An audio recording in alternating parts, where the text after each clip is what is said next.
ಕಾಂಗ್ರೆಸ್ ನೇತೃತ್ವದ ರಾಜ್ಯ ಸರ್ಕಾರ ಭ್ರಷ್ಟಾಚಾರದ ಕೂಪದಲ್ಲಿ ಮುಳುಗಿದೆ ಅನ್ನೋದಕ್ಕೆ ಕಾಂಗ್ರೆಸ್ಸಿನ ಶಾಸಕರೇ ಸಾಕ್ಷಿಯನ್ನು ಕೊಟ್ಟಿದ್ದಾರೆ. ಬಡವರಿಗೆ ಸೂರು ಕೊಡಬೇಕು ಅನ್ನೋ ಹಿನ್ನೆಲೆಯಲ್ಲಿ ಅನೇಕ ಯೋಜನೆಗಳು ಜಾರಿಗೆ ಬಂದಿದೆ. ಆ ಯೋಜನೆಗಳು ಜಾರಿಗೆ ಬರುವಂಥ ಸಂದರ್ಭದಲ್ಲಿ housing board cooperation, housing society, housing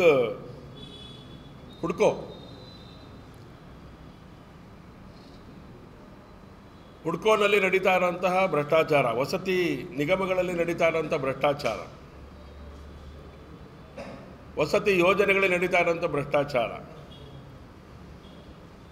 ಇದನ್ನು BR ಪಾಟೀಲ್ ಅವರು ತಮ್ಮದೇ ಆದಂಥ ರೀತಿಯೊಳಗಡೆ ತಮ್ಮ ನೋವನ್ನು ಹಂಚಿಕೊಂಡಿದ್ದಾರೆ.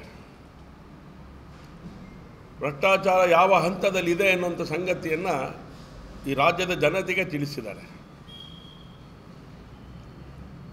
ಇದ್ಯಾವುದಕ್ಕೂ ಕೂಡ ಸೊಪ್ಪು ಹಾಕದೇ ಇರುವಂಥ ಕಾಂಗ್ರೆಸ್ಸಿನ ಸರ್ಕಾರ, ಸಿದ್ದರಾಮಯ್ಯನವರ ನೇತೃತ್ವದ ಸರ್ಕಾರ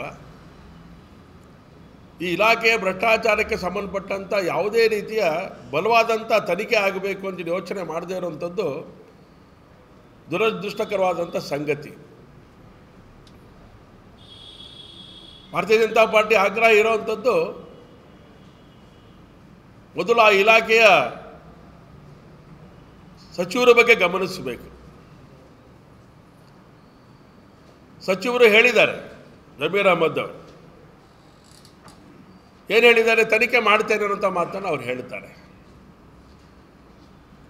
ನಿಮ್ಮ ಮೂಗಿನ ಅಡಿಯಲ್ಲಿ ನಡೀತಾ ಇರೋಂಥ ಈ ಭ್ರಷ್ಟಾಚಾರಕ್ಕೆ ತಾವು ಕುಮ್ಮಕ್ಕು ಕೊಡ್ತಾ ಇದ್ದೀರ ಅಂತ ಗೊತ್ತಾಗೋದಾದರೆ ಹೇಗೆ? ನೀವು ಅಲ್ಲಿದ್ದರೆ ಗೊತ್ತಾಗಲಿಕ್ಕೆ ಸಾಧ್ಯ ಇಲ್ಲ. ಹಾಗಾಗಿ ನೀವು ಹೊರಗಡೆಗೆ ಬರಬೇಕು, ರಾಜೀನಾಮೆ ಕೊಡಬೇಕಾಗತ್ತೆ. ನಂತರ ತನಿಖೆಗೆ ಇದನ್ನು ಒಳಪಡಿಸಬೇಕು. ಇದನ್ನು ಹೀಗೆ ಹೇಗೋ ತಿಪ್ಪೆ ಸಾರಿಸೋ ಕೆಲಸವನ್ನು ಮಾಡಿಕೂಡುದು. ಅನೇಕ ಇಲಾಖೆಗಳಲ್ಲೂ ಈ ಥರದೊಂದು ವ್ಯವಸ್ಥೆ ರೂಢಿಯಲ್ಲಿದೆ. ಅನೇಕ ಶಾಸಕರುಗಳು ಇದ್ರ ಬಗ್ಗೆ ಚರ್ಚೆಯನ್ನು ಮಾಡಿದ್ದಾರೆ. ಕಾಂಟ್ರಾಕ್ಟರ್ಗಳು ಹೋದರೆ ಅದಕ್ಕೆ ಸ್ಯಾಂಕ್ಷನ್ ಕೊಡ್ತಾರೆ, ಶಾಸಕರುಗಳು ಹೋದರೆ ಆ ಕಾಮಗಾರಿಗಳಿಗೆ ಸ್ಯಾಂಕ್ಷನ್ ಕೊಡೋದಿಲ್ಲ. ಹಾಗಾದರೆ ಇದರ ಮರ್ಮ ಏನು ಅಂತೇಳಿ ಅನೇಕರು ಬಿಡಿಸಿ ಹೇಳಿದ್ದಾರೆ.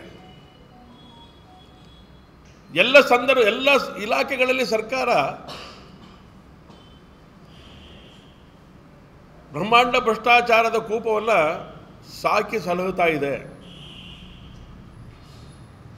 ಇದ್ರ ಬಗ್ಗೆ ಗಂಭೀರವಾಗಿ ಕ್ರಮವನ್ನು ತಗೋಬೇಕು ಅಂತೇಳಿ ಭಾರತೀಯ ಜನತಾ ಪಾರ್ಟಿ ಆಗ್ರಹ ಮಾಡುತ್ತೆ.